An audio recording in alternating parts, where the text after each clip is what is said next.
My husband suffered a sudden heart attack at his mistress's place. The ambulance arrived with sirens blaring, and the doctor hurriedly asked me to sign the surgical consent form. As I looked at him lying pale on the stretcher, I recalled his words from 3 months ago, business trip. I remembered the nauseating chat records on his phone. I also recalled what his mother said while protecting him: "It's normal for men to fool around outside, don't make a big fuss over nothing." The doctor urged, "Madam, the patient's condition is critical, please sign quickly." I put down the pen and said indifferently, "No rush, wait until his mother arrives." When the phone rang, I was packing luggage. Not mine, but Victor's. The suitcase he claimed to take on a 2-week business trip to the project site stood untouched in the entryway. It had been 3 months, and I had dusted it 3 times. The phone screen flashed husband. I swiped to answer, but a young woman's voice came through, laced with sobs and sharp panic. "Is this Iris? Come quickly to City First Hospital. Victor is not going to make it." I said nothing. I recognized the voice. 3 months ago, I had heard her voice messages on Victor's unlocked phone. Her cloyingly sweet tone, calling Brother Victor repeatedly. At that time, I was preparing his change of clothes for the next day's business trip. My heart felt gripped by an icy hand, my blood turning cold instantly. I didn't make a scene, I just silently noted the number. Now, the owner of that number was calling me using Victor's phone. "Hello? Are you listening? The doctor says it's a heart attack and needs family to sign for surgery. Come quickly." Seeing no response from me, her voice rose an octave, carrying an entitled commanding tone. "Address." My voice was calm, surprising even myself. The other party paused, seemingly unprepared for my reaction, but quickly rattled off the hospital address and emergency room location. I hung up and didn't leave immediately. I walked to the entryway, opened the dusty suitcase. Inside were neatly folded shirts, trousers I had prepared for him, and his favorite gray wool sweater.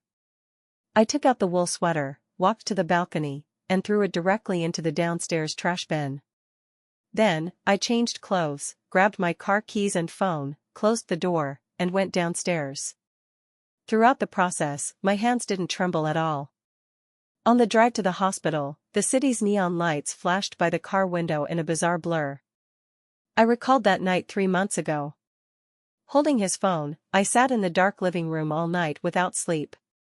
I saw the double tickets he booked to another city, his hotel check-in info with that woman, and countless transfer records. The largest was 52,000 yuan. I also saw the WeChat from his mother Grace: "Son, it's normal for men to have social engagements and play along outside, just don't let your wife know. She's stubborn and makes a fuss, don't let it affect your marriage." Marriage. Looking at those words, I laughed out loud. The car stopped in the hospital parking lot. I entered the brightly lit emergency building, assaulted by the smell of disinfectant.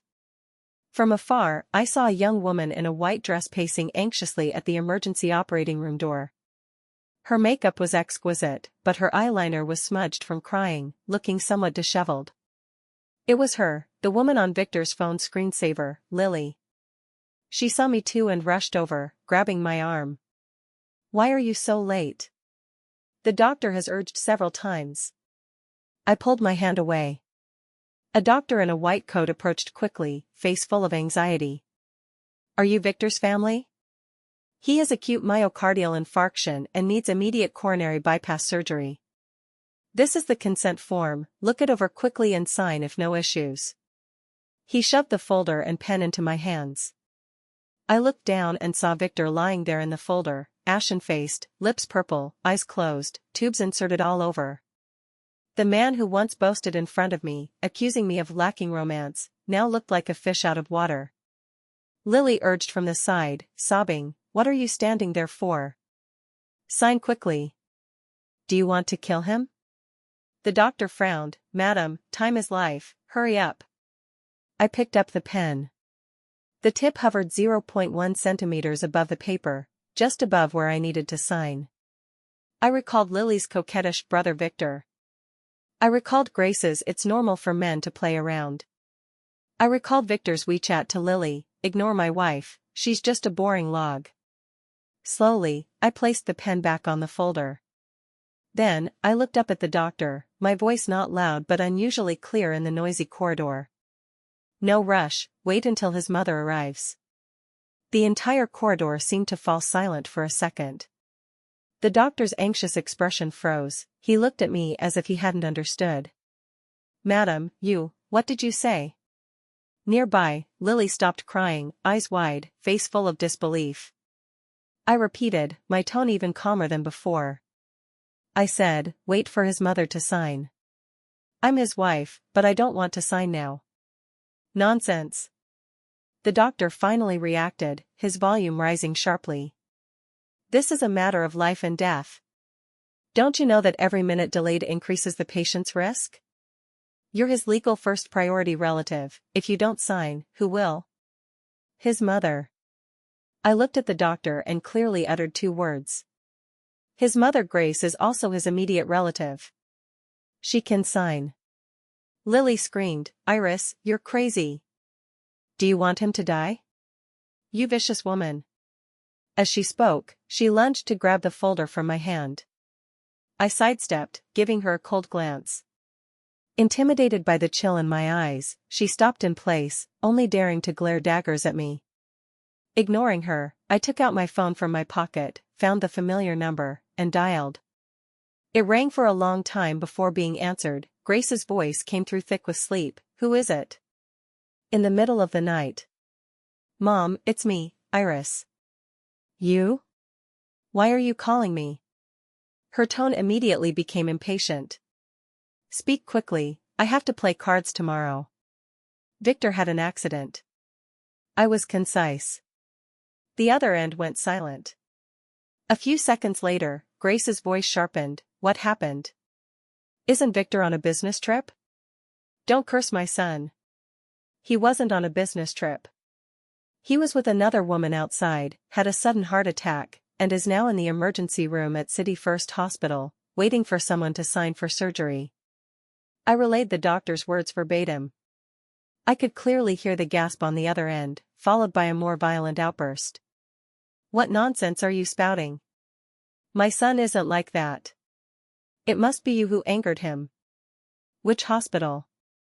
"I'm coming right away. City First Hospital, emergency operating room." After giving the address, I hung up directly. The world became quiet. The doctor looked at me with a hesitant, frustrated expression. He probably hadn't seen such a calm, even cold, family member in his career. "Madam, whatever conflicts between husband and wife, you can't joke with life. I advise you once more, sign first, and deal with issues after the patient is out of danger." His tone softened, trying to persuade me. I shook my head and handed the folder back. "Doctor, my mind is made up. I won't sign today. He has a mother, she's on her way. When she arrives, have her sign." My gaze turned to Lily nearby, who was looking at me with venomous eyes. I stepped closer to her. She subconsciously retreated. I stopped, looked into her eyes, and said softly, "Didn't you say you're his true love? How come true love doesn't even have the power to let him live?" Lily's face flushed red instantly, her lips trembling, but she couldn't say a word. "Yes, what was she?" "A mistress, a third party. Legally, she was nothing. At Victor's life or death moment, only I and his mother could decide his fate. And I chose to abstain." I walked to the bench at the end of the corridor, sat down, took out my phone, and began reviewing the evidence I had saved. Intimate photos of Victor and Lily, explicit chat records, large transfer vouchers. Also, Grace's long messages to me urging to consider the big picture. Item by item, I had saved them all. I'm not a saint, I can't forgive with a smile. Nor am I a fool, helping count money after being sold out. Didn't you think it's normal for men to play around? Fine. Now, this playing man has nearly played himself to death. And the power to decide if he lives is in the hands of you two who understand him the most. I'm curious to see how you'll wrap this up." About 20 minutes later, rapid footsteps and cries approached, breaking the corridor silence. My son. My Victor. Where are you? Grace arrived. Grace swept in like a gust of wind. She wore silk pajamas with a haphazardly thrown-on coat, hair disheveled, face streaked with tears and panic. She spotted Lily waiting at the operating room door first, then me sitting on the bench playing with my phone. She didn't ask the doctor about the situation or look at Victor on the stretcher. She charged straight at me, raising her hand to slap me. I didn't lift my head, just leaned back and dodged. Her slap missed, her body stumbling from inertia, nearly falling. Iris. You jinx. If anything happens to my son, I'll never let you off. She steadied herself, pointing at my nose and cursing loudly. I finally put away my phone and looked up at her. Whether he has any mishap depends not on me, but on you. I said indifferently. The doctor, seeing another decision-maker, hurried over with the folder. Are you the patient's mother? It's urgent, sign quickly so we can operate immediately. Grace snatched the folder, without looking, shoved it into my arms. Sign quickly. What are you standing there for? Do you want to kill my son? Her force was strong, the folder's hard corner hurt me. I pushed it away. I said, I won't sign. You won't sign? Grace's voice rose sharply, piercing. Victor is your husband. He's lying inside, life hanging by a thread, and you won't sign to save him? Is your heart made of stone? Whether my heart is made of stone, don't you know best? I looked at her, countering word by word. Grace was stunned. The surrounding air seemed to freeze. Even the doctors and nurses stopped, curiously watching our family drama. Lily timidly approached, tugged Grace's sleeve, and whispered, Auntie, don't worry, Sister Iris, she might just be angry temporarily. Her quickly. Her aggrieved, big-picture green tea act was truly astonishing. Grace, as if finding an ally or outlet, grabbed Lily back and cried to her, Look. Look at this woman. Victor is like this, and she still refuses to help. I was blind back then, how could I agree to Victor marrying such a heartless woman? While crying and shouting, she glared at me viciously from the corner of her eye. This was a performance for the doctors and nurses, for everyone, portraying me as a vicious wife who refuses to save her husband over marital squabbles. I didn't disappoint her. I stood up, walked to her. She thought I was yielding, a smug look flashing on her face. I took the folder from her hand, opened it in front of everyone. Then, I picked up the pen, not aiming at the signature line, but handed it to her. Mom, you sign. Grace was stunned again, looking at the pen I offered, face full of astonishment. What did you say? I said, you sign. I pushed it forward again, the tip almost touching her nose. You're crazy? I'm his mom, you're his wife. You're the one who should sign. She screamed, stepping back as if the pen was a monster. The law states that spouses, parents, and adult children all have signing rights. I forfeit mine, now it's your turn, perfectly reasonable. My voice wasn't loud, but every word was crystal clear. The doctor whispered in agreement, theoretically, that's correct. The mother can sign too. Grace's face alternated between red and white.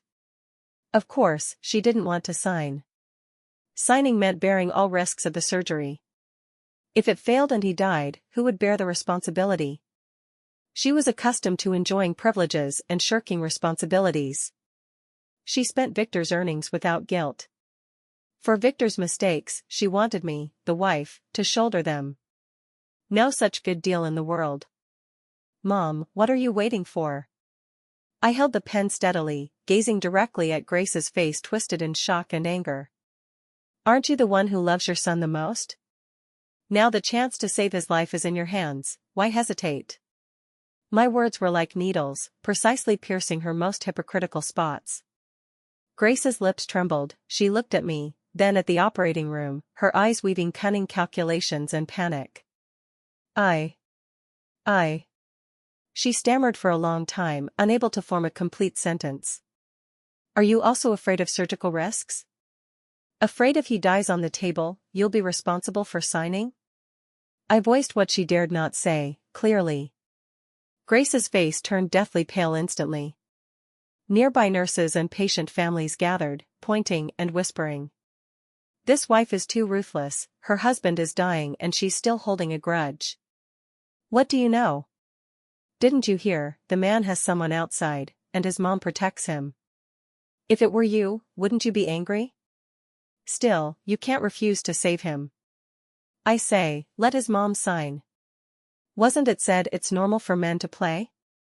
Now that play caused trouble, the mom should be responsible, it's only fair. The last sentence, unknown who said it, not loud, but like a thunderbolt exploding by Grace's ear. She jerked her head up at me, eyes full of venom and disbelief. Meeting her gaze, I slowly, word by word, said, Mom, have you forgotten? 3 months ago, you said it to me yourself. You said, it's normal for men to play outside, just casual fun, don't make a fuss, consider the big picture. Now, your son has played himself into a heart attack, lying inside. As the mother who understands and supports him most, this big picture should be handled by you. If you don't sign, who is qualified? My voice echoed in the corridor, each word like a resounding slap, fiercely hitting Grace's face. Her body swayed, her face turning from white to green, then purple, a spectacular display. You. She pointed at me, trembling with rage. You poisonous woman. I'll fight you. She lunged at me like mad, trying to grab the pen, scratch my face. I was prepared, stepped back, and shoved the folder and pen to the nearby doctor. Doctor, the situation is clear now. I, as wife, forfeit signing. She, as mother, is here. Please communicate with her. With that, I turned and walked away, not glancing back. Grace was held back by 2 nurses at the waist, still struggling madly, cursing foully. Iris, you thunderstruck wretch. You'll die horribly. If anything happens to my son, I'll haunt you as a ghost. Lily also rushed up, crying at my back, how can you be so heartless?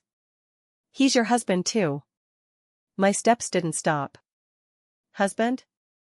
From the moment I discovered his betrayal, he wasn't. He was just a stain in my life that I needed legal procedures to remove. I walked to the other end of the corridor, watching the farce from dozens of meters away with cold eyes. Doctors and nurses surrounded Grace, patiently persuading. Grace alternated between throwing tantrums and wailing, refusing to take the pen. She pinned all hopes on making a scene, thinking if she was fierce enough, I'd yield, like before, bearing what I shouldn't for that ridiculous marital bond. She was wrong. Once a heart cools, it can't warm again. Finally, under the doctor's ultimatum, if you don't sign now, the patient really can't be saved, Grace's hand, shaking like a leaf in the wind, took the pen. The moment she signed her name on the consent form, it was as if she used all her strength, collapsing limply into the chair.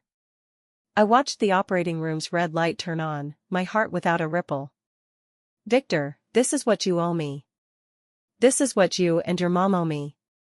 The operating room light shone like a silent red eye. The corridor quieted. Grace slumped on the bench, dazed, as if all vitality was drained. She no longer cursed, just stared blankly at the closed door. Lily sat beside her, whispering comforts. The 2 looked like a pair of sympathetic mother-in-law and daughter-in-law. I sat alone far away, separated by the crowd, like an outsider. My phone vibrated, it was a message from my lawyer. Miss Iris, the evidence preservation application you needed has been approved by the court. Properties and bank accounts under Victor's name will be temporarily frozen, unable to be transacted or transferred. I replied 2 words, received. Then, I opened the pre-drafted divorce agreement. Property division, child custody, we have no children, debt issues, every clause was clear. I was engrossed, not noticing someone approach. Sister Iris. It was Lily. She stood before me, eyes swollen, face with a mix of timidity, probing, and reluctance. Can I talk to you? I didn't look up, eyes on the screen. I have nothing to talk to you about. I know you hate me, and hate Victor." Her voice was low, deliberately pitiful. "But emotions are hard to explain.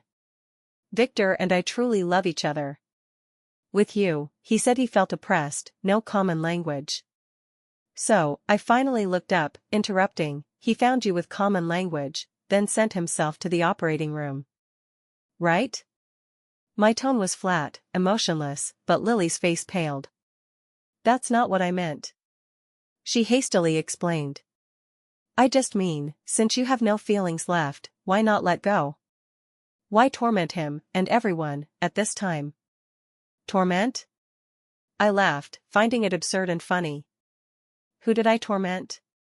Did I hit him or curse him? I just made a choice, one granted by law, that's all. I stood up, my height allowing me to look down on her. "Miss Lily, a piece of advice. Now isn't the time to discuss emotions with me. You should go there, accompany your true love's mother, wait for him together. Also," I leaned closer, voice lower, "only for us, don't call me Sister Iris again. I find it dirty." Lily's body jerked as if stung by a scorpion. She bit her lip, tears welling, finally not daring to say more, turned and ran back to Grace. Watching her and Grace hug and cry, I felt no pleasure, only numb desolation. This was the man I loved for 5 years, married for 3. This was the mother-in-law I once devoted myself to, treating like my own mother. In the end, because of this man, they stood against me. And now, because of him, staging this absurd farce. Time ticked by. The operating room light went out. The door opened, a nurse emerged. Grace and Lily sprang forward. "Nurse, how's my son? Was the surgery successful?" The nurse removed her mask, face weary. "The surgery was successful, the patient is out of danger. He'll be transferred to ICU for 24-hour observation, then to regular ward when stable." Grace's legs buckled, collapsing to the ground, wailing, muttering, "God bless, God bless." Lily also wept with joy, supporting her, the two cried in a heap. I stood motionless. Successful, huh? Good. Death would be too easy for him. Alive, he can repay what he owes me, one by one. I turned to leave. Behind, the nurse's voice, "Family, please stay, come pay the fees." Grace's cries stopped abruptly. She and Lily exchanged glances, then both looked at me.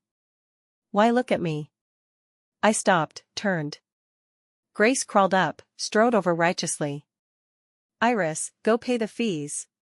Surgery, hospitalization, follow-up meds, pad them first." Her tone like commanding a nanny, as if she wasn't the one throwing tantrums and forced to sign. "Why should I pay?" I countered. "Because you're the Zhou family's daughter-in-law. Victor is your husband. Spending on him is only natural." Grace's voice rose again. Lily chimed in, "Yes, Sister Iris, Victor's company has cash flow issues lately, he's tight on money. Help pad it first." "Oh? Cash flow issues?" I looked at Lily, eyes playful. "When he transferred 52,000 to you, wasn't he quite flush?" Lily's face went whoosh pale. Grace was stunned, looking at me, then Lily, eyes full of doubt. "What 52,000? Lily, my son gave you money?" "Auntie, no, it was a loan." Lily explained panically. "Loan? Got an IOU?" I pressed step by step. Watching their formation crumble instantly, I found it utterly ironic. Allies against me 1 second, infighting over money the next. I had no interest in their dogfight. I said to the nurse, "Nurse, who signs pays." "Natural. The consent has her name, she should pay." The nurse looked at me, then Grace, face troubled, but nodded, handed the bill to Grace. "This auntie, here's the fee slip, go to first floor payment." "I won't pay." Grace screeched like a cat with stepped tail, knocking the bill away. "I have no money." Where would an old woman get money? My son's earnings are with her. She should pay. As she tried to grab me again, this time I didn't dodge. I let her seize my wrist, then, in front of everyone, took out my phone and pressed play. Mom, Victor says work stress is high, wants to go out to relax. What can I do? Just let him. What relax? He's gone wild. Iris, you're too weak. You must grip the family finances tight. A man's wallet is his lifeline. Control his money, dare he fool around outside? Look at me, your dad was managed obediently. You're too silly. Grace's own sharp, acerbic voice came clearly from the phone. This was her lecture last time at our home. It grated then, so I recorded it casually, useful today. Grace's face turned liver-colored instantly. She looked at my phone like seeing a ghost, tried to grab, but I held her wrist, immobilizing her. Surrounding eyes on her filled with contempt and mockery. So double standards, teaching daughter-in-law to control money, but when son in trouble, make her pay. This mother-in-law is top-tier awful. I turned off the recording, shook off her hand, looked down at her. Mom, this is what you taught me. A man's wallet is his lifeline. Now, your son's lifeline seems not with me. Ask Miss Lily. After all, casually transferring $52,000 must have entrusted the lifeline to her. With that, ignoring the petrified Grace and ashen-faced Lily, I headed straight to the elevator. Behind, faint came Grace's furious curses and her screeching tussle with Lily over money. What a show. And I was just a ticketed audience, ready to leave. My battle had just begun. 2 days later, Victor transferred from ICU to regular ward. I went to the hospital after Grace's call. In the call, unusually, her tone nearly pleading, Iris, come see Victor. He's awake, keeps mentioning you. Doctor says no agitating emotions, just pity him, come once. I agreed. Not out of pity, but some things must be settled face to face. When I arrived at the ward, Lily wasn't there, only Grace peeling an apple. Victor lay in bed, still pale, but better than an emergency. Seeing me, his eyes lit, struggling to sit up. Wife, you're here. His voice hoarse and weak. Grace immediately put down the knife, helped him, winking at me to speak softly. I walked to the bedside, pulled a chair and sat, silent. Victor, seeing me ignore him, anxious, reached for my hand. Wife, sorry, I know I was wrong. Forgive me this time, okay? I've cut off Lily, won't see her again, I swear. He raised 3 fingers in oath, eyes earnest. 3 months ago, I might have softened. Now, I found it laughable. A man only remembers his wife's good when losing control, life threatened. His repentance cheap like roadside flyers. I dodged his hand, took something from my bag, placed on the nightstand. A document. Victor and Grace stunned, puzzled. What's this? Victor asked. Divorce agreement. I calmly uttered 5 words. The ward air froze instantly. Victor's face drained of color, incredulously looking at me, lips trembling. Divorce? Wife, what joke? We're fine, why divorce? Fine? As if hearing the biggest joke. Victor, you call keeping a woman outside, lying about business trips, spending family money lavishly on another woman fine? My voice not loud, but each word like an ice pick, stabbing him. It was momentary confusion. He defended urgently. The one I love most is you, my heart has only you as wife. Lily, she was just an accident. Accident? I looked at him, eyes icy. Then let your mom explain why she instigated don't let wife know. Why she said I make a fuss. Is that also an accident? My gaze turned to Grace. Her face extremely ugly, she didn't expect me to expose her in front of Victor. It was for your good. Which couple doesn't have bumps? She forced a defense. Enough. I didn't want to hear more hypocritical nonsense. I pushed the divorce agreement toward Victor. Victor, I came today not to hear apologies or argue. I'm here to notify you. Here, property division is clear. The house we bought post-marriage goes to me. Your car to you. Deposits split half. If no objections, sign. Part amicably. No. I won't sign. Victor roared agitatedly, chest heaving, aggravating the wound, grimacing in pain. I don't agree to divorce. Iris, you can't do this. I just returned from death's door, and you want divorce? He played the pity card, trying moral kidnapping. Grace reacted immediately, threw herself before me, wailing, Iris, have mercy, spare our Victor. He's like this, how can you stimulate him with divorce? You're killing him. You heartless woman. The mother-son duo, one good cop, one bad, coordinated seamlessly. I watched their performance coldly, unmoved. I waited till they cried enough, then slowly spoke. Victor, are you sure, not signing? My question paused Victor's cries. He looked at me, eyes begging with a subtle wariness. I won't sign. He gritted his teeth, repeating, as if to bolster his resolve. Iris, I won't divorce. Give up. Good. I nodded, took out a second document from my bag. Unfolded it before Victor. It was a long bank statement, printed specially. This is your salary card transactions, from last October to last month, 6 months total. I pointed to red-circled large expenditures. Last October 20th, transfer 20,000, note, little white happy birthday. Last December 25th, transfer 13,104, note, baby Christmas gift. Last month, before your trip, transfer 52,000, no note, but recipient Lily. With each item I read, Victor's face paled more. By the end, colorless, cold sweat beading on his forehead. Grace leaned in, seeing the glaring numbers and notes, her eyes widened. Victor! She screamed incredulously. Where did you get so much money for that vixen? Didn't you say company performance bad, tight every month? Victor dared not look at his mom, just stared at me in terror. Iris, you investigated me? This isn't investigation. I corrected. As your legal wife, I have right to know marital property flows. Your actions are illegal transfer of marital assets. I put away the statement, brought out a third document. This is the second divorce plan tailored for you, after consulting lawyer, based on relevant laws. I handed the document before him.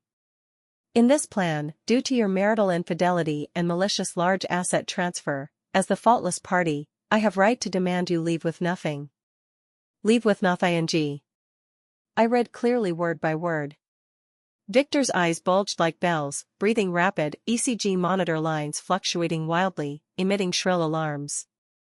No, impossible. He muttered. You're lying, law doesn't say that. You can disbelieve. I placed the document by his hand. When discharged, consult a lawyer yourself. Or, see you in court. Then, these statements, your hotel records with Miss Lily, and your mom's wise words, I'll submit all to the judge. Guess who the judge will believe? Beep beep, alarms grew louder. Grace finally recovered from shock of son giving money to outsider, seeing Victor's pain, terrified. She didn't beg me again, but rushed madly to the door, shouting, Doctor! Doctor! Come quick! Doctors and nurses rushed in, checking Victor. Patient 2 agitated. What's with the family? Didn't say no stimulation? The doctor scolded sternly. Grace pointed at me, lips trembling, speechless. I stood, straightened my clothes, appearing exceptionally composed amid chaos. I gave Victor a last look. He gazed with a mix of fear, hate, and despair. I smiled faintly at him. Then, turned and left the ward. Victor, the game has just begun. Take your time. I didn't go home immediately. I sat in the hospital downstairs garden, called my lawyer. Daniel, all per plan. He disagrees to amicable divorce. On the other end, Daniel's voice steady, as expected. Miss Iris, you did well. The more agitated now, the weaker his defenses, better for our subsequent litigation negotiations. I've submitted property preservation to court, and divorce litigation materials. Next, wait for court summons. Meanwhile, they may contact you, playing emotions or threats, ignore all, leave to me. Good, thanks. Hung up, I sighed long. Sky darkened, hospital garden lamps lit one by one, dim yellow halos enveloping around. I looked up, could see Victor's ward window. Brightly lit. I could imagine the scene inside. Perhaps Grace wailing curses at me. Perhaps she called Lily, interrogating how much money she took from Victor. Perhaps the former allies against me, mother-in-law and mistress, now staging a dogfight over ill-gotten gains. Truly funny. They seemed to forget that money was Victor and my marital property. Their fight was over what belonged to me. I took out my phone, opened a long unopened album. Inside were photos from Victor and my dating to marriage. First one, in university library, him in white shirt, sunlight on him, smiling clean and warm.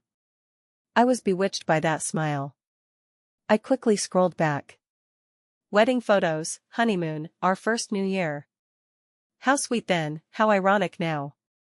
Scrolled to last, 3 months ago, our third anniversary. In a high-end restaurant, he gave me an expensive necklace, hugging, wife, for the rest of life, I'll be good to you. And that night, I discovered Lily. Looking at my happy smiling self in the photo, felt strange and pitiful. I extended finger, pressed delete. Confirm delete this album? Irreversible. I tapped confirm. On the screen, all sweet memories vanished instantly. As if they never existed. A cold wind blew, I wrapped my coat tighter. Time to go home. To that home soon to be mine alone. I stood, deleted all contacts of Victor and Grace, blacklisted their numbers. From today, to me, they were just the other party in the divorce case. Nothing more. I turned, walked to parking lot. Behind, from that bright window, faint sharp women's arguments and man's roars. I didn't look back. That war no longer concerned me. My battlefield elsewhere. Home, first thing, clear out Victor's things one by one. His clothes, shoes, game console, collected limited sneakers, all packed in boxes, piled in living room corner. Looking at these, I realized, in this home I lived 3 years, his marks were so many. And from today, I'd erase them all myself. The process calmer than imagined. No anger, no sorrow, like a professional housekeeper doing mechanical work. In the study, saw our marriage certificate. Red cover, gold embossed. Took it out, placed with divorce agreement. Start and end. Separated by just papers. Why did I reach this step? Sat at desk, reviewed these 3 months. The night discovering his affair, I didn't cry or fuss. Just sat in dark, reviewing chat records, transfers over and over. Heart cooling bit by bit, sinking, to icy seabed, feeling no warmth. At dawn, decided. I want divorce. But can't let him off easy. Make him pay dearest for betrayal. From that day, lived like a detective. Didn't confront or expose, acted normal, prepared trip luggage, reminded take care. After he left, first thing, find lawyer. Daniel recommended by legal friend, professional, calm, gave practical advice. He said, in divorce lawsuits, emotions useless, evidence king. So, I planned evidence collection. Under pretext of home broadband renewal, printed Victor's 6-month call details at service hall. On it, daily dozens of calls with Lily. Under family finance pretext, got Victor's salary card subcard, printed fatal bank flows. Even when Grace came again for earnest teaching, impulsively pressed phone record. All this, Victor and Grace unaware. They immersed in my virtuous wife and weak daughter-in-law facade. Unknowing, the once obedient Iris had woven a tight net for them in secret. I even thought, if no heart attack, my plan would be, wait for trip return, slam divorce agreement and evidence on his face, watch his expression. But life always more sudden than drama. His illness disrupted rhythms, but gave unexpected counterattack stage. In hospital corridor, when I put down that pen, I knew I won. Won back my dignity. Now, win back all mine. Organized all evidence files into a bag. Done, sky dawning. Brewed hot milk, stood on balcony, watching city wake from sleep. 3 months, never a good sleep. But today, unprecedented ease. Dawn's light pierced clouds, illuminating sky. New day began. My new life, about to start. Court summons came faster than imagined. Probably Victor and Grace didn't expect I'd go so thorough, so quick. Day receiving summons, phone nearly exploded with calls. All unknown numbers, but I knew it was them. Answered none. Until Daniel called. Miss Iris, the other side wants to talk. About what? Amicable divorce. They agree, but dispute property division. Daniel calm, they want you forfeit property, in exchange, all deposits to you. I laughed in anger. I knew Victor's deposits well. Most spent on Lily. Remaining not even house down payment fraction. Treating me like fool. Daniel, tell them for me. I said coldly. My terms in the agreement, not changing a word. Accept or court. Good, understood. Hung up, new final showdown near. Days later, under Daniel's arrangement, met in law firm conference room. Victor in wheelchair, pushed by Grace. Better color than hospital, but much thinner, eyes gloomy. Grace looked much haggard, eyes on me like poisoned. Lily absent. I guessed Grace had cleared her out of this farce completely. We sat at long table ends, cold air between. Opposing lawyer, a shrewd-looking middle-aged man. He cleared throat, spoke first. Miss Iris, regarding divorce, my client Mr. Victor agrees. But on property division, we think your demand's too harsh, not per law. He expounded laws torrentially, trying to prove my property demand unreasonable. I said nothing, just watched his performance quietly. When done, I looked at Daniel. He nodded, then from briefcase, took thick stack of files. Michael, done? Daniel's voice unhurried. If so, please look at these. He pushed files one by one to table center. This is Mr. Victor and Miss Lily's 6-month call records. This is Mr. Victor's bank card flows, clearly showing transfer of marital assets to Miss Lily, total 137,000 yuan. This is Mr. Victor and Miss Lily's multiple hotel check-ins, times matching his reported business trips to Miss Iris.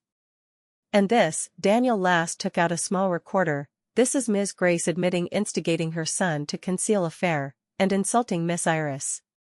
With each evidence, Victor and Grace paled more. When Daniel took out the recorder, Grace jumped from chair, pointing, furious, this is privacy invasion. Illegal. Daniel smiled, looked at her sharply. Ms. Grace, these evidences obtained legally by Miss Iris. As for legality, judge will give fair judgment. Also, remind you, per law, instigating or aiding marital asset transfer, if serious, may bear joint compensation liability. Grace swayed, fell back into chair, face ashen. Opposite Michael, face very ugly. He took evidences, flipped quickly, brows tightening more.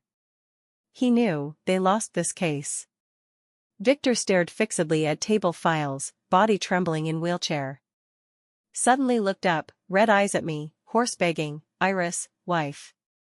I was wrong, really, give me another chance, okay?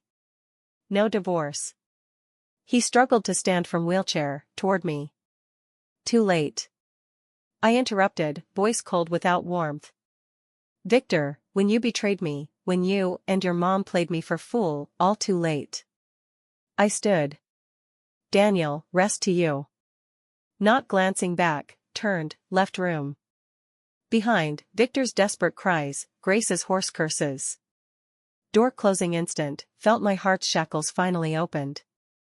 Ultimately, Victor signed. Between leaving nothing and losing house, unsurprisingly chose latter. We amicably divorced, house to me, car and remaining small deposits to him. The transferred over 100,000, lawyer handling legal recovery. Day leaving Civil Affairs Bureau, weather exceptionally good. Sunny, sky blue like transparent gem. Holding dark green divorce certificate, felt lighter than red marriage one, more real. Victor didn't come, lawyer handled. Good, avoided final awkwardness. At bureau door, deeply inhaled free air. Felt months accumulated turbidity expelled from lungs. Took phone, did one thing. Settled Daniel's final payment, sent message, Daniel, thank you. Best wishes. Then, deleted his contact. Along with him, call records, bank flows, hotel records, all evidence, all ugliness, deleted together. Ended. All ended. Started car, not home, aimlessly drove city. Past favorite restaurant with Victor, no stop. Past first date cinema, no slow. Those pasts like scenery receding fast outside window, farther from me. Finally, car stopped at seaside. Got out, sea wind lifted my long hair. Looked at distant sea sky blend, boundless. Suddenly recalled 3 months ago, night discovering truth. Sad and dark, felt trapped in airtight box, suffocating, despairing. Now, finally out of that box. World vast, I can go anywhere I want. From bag, took red marriage certificate, threw forcefully to sea. It arced in air, fell into water, soon swallowed by wave, vanished. Goodbye, Victor. Goodbye, my foolish pitiful marriage. Phone rang, friend's message. Iris, free tonight? Come drink, celebrate your rebirth. I smiled. This was my first heartfelt smile in 3 months. I replied, good. Turned, walked to car. Sunset glow stretched my shadow long. Behind, surging sea. Ahead, brilliantly lit city, and a brand new future just mine. Sunlight on steering wheel, warm. Started engine, merged into traffic. Radio played a song. Wave goodbye to wrong, to meet the right.